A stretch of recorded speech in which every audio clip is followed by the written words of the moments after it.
تخلیق کا بیان۔ خدا نے ابتدا میں زمین و آسمان کو پیدا کیا، اور زمین ویران اور سنسان تھی، اور گہراؤں کے اوپر اندھیرا تھا، اور خدا کی روح پانی کی سطح پر جنبش کرتی تھی۔ اور خدا نے کہا کہ روشنی ہو جا، اور روشنی ہو گئی۔ اور خدا نے دیکھا کہ روشنی اچھی ہے، اور خدا نے روشنی کو تاریکی سے جدا کیا۔ اور خدا نے روشنی کو تو دن کہا، اور تاریکی کو رات۔ اور شام ہوئی اور صبح ہوئی، سو پہلا دن ہوا۔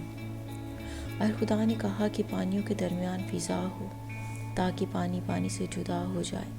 بس خدا نے فضا کو بنایا، اور فضا کے نیچے کے پانی کو فضا کے اوپر کے پانی سے جدا کیا، اور ایسا ہی ہوا۔ اور خدا نے فضا کو آسمان کہا، اور شام ہوئی اور صبح ہوئی، سو دوسرا دن ہوا۔ اور خدا نے کہا کہ آسمان کے نیچے کا پانی ایک جگہ جمع ہو، کہ خشکی نظر آئے، اور ایسا ہی ہوا۔ اور خدا نے خشکی کو زمین کہا، اور جو پانی جمع ہو گیا تھا اس کو سمندر۔ اور خدا نے دیکھا کہ اچھا ہے۔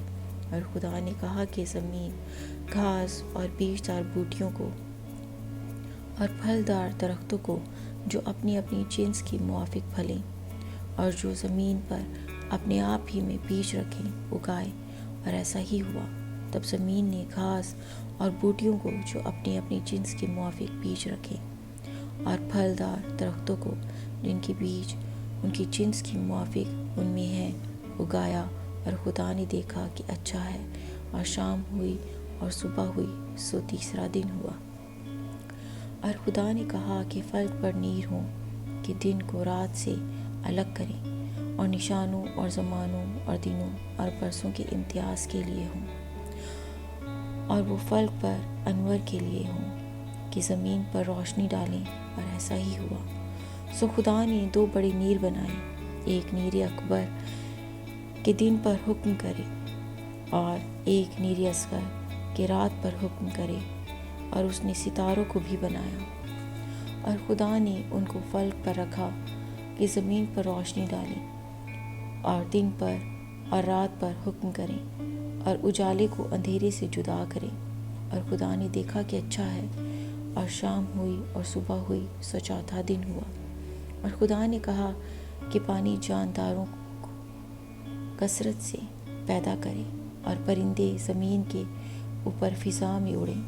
اور خدا نے بڑے بڑے دریائی جانوروں کو، اور ہر قسم کے جاندار کو، جو پانی سے بکثرت پیدا ہوئے تھے، ان کی جنس کے موافق، اور ہر قسم کے پرندوں کو ان کی جنس کے موافق پیدا کیا۔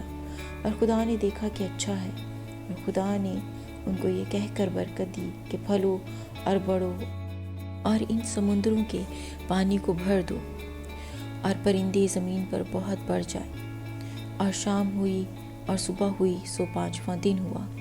اور خدا نے کہا کہ زمین جانداروں کو ان کی جنس کے موافق، جو پائے اور رینگنے والے جاندار اور جنگلی جانور، ان کی جنس کے موافق پیدا کرے۔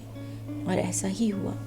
اور خدا نے جنگلی جانوروں اور چوپایوں کو ان کی جنس کے موافق، اور زمین کے رینگنے والے جانداروں کو ان کی جنس کے موافق بنایا۔ اور خدا نے دیکھا کہ اچھا ہے۔ پھر خدا نے کہا کہ ہم انسان کو اپنی صورت پر اپنی شبیہ کی مانند بنائیں، اور وہ سمندر کی مچھلیوں اور آسمان کے پرندوں اور چوپایوں اور تمام زمین اور سب جانداروں پر، جو زمین پر رینگتے ہیں، اختیار رکھیں۔ اور خدا نے انسان کو اپنی صورت پر پیدا کیا، خدا کی صورت پر اس کو پیدا کیا، نر اور ناری ان کو پیدا کیا۔ اور خدا نے ان کو برکت دی، اور کہا کہ پھلو اور بڑھو، اور زمین کو معمور و محکوم کرو، اور سمندر کی مچھلیوں اور ہوا کے پرندوں اور کل جانوروں پر، جو زمین پر چلتے ہیں، اختیار رکھو۔ اور خدا نے کہا کہ دیکھو، میں تمام روئے زمین کی کل بیج دار سبزی اور ہر درخت جس میں اس کا بیج دار پھل ہو تم کو دیتا ہوں، یہ تمہارے کھانے کو ہوں۔ اور زمین کے کل جانوروں کے لیے، اور ہوا کے کل پرندوں کے لیے، اور ان سب کے لیے جو زمین پر رینگنے والے ہیں، جن میں زندگی کا دم ہے، کل ہری بوٹیاں کھانے کو دیتا ہوں۔ اور ایسا ہی ہوا۔ اور خدا نے سب پر جو اس نے بنایا تھا نظر کی اور دیکھا کہ بہت اچھا ہے، اور شام ہوئی اور صبح ہوئی، سو چھٹا دن ہوا۔ سو آسمان اور زمین اور ان کے کل لشکر کا بنانا ختم ہوا، اور خدا نے اپنے کام کو جسے وہ کرتا تھا 7ویں دن ختم کیا، اور اپنے سارے کام سے جسے وہ کر رہا تھا 7ویں دن فارغ ہوا۔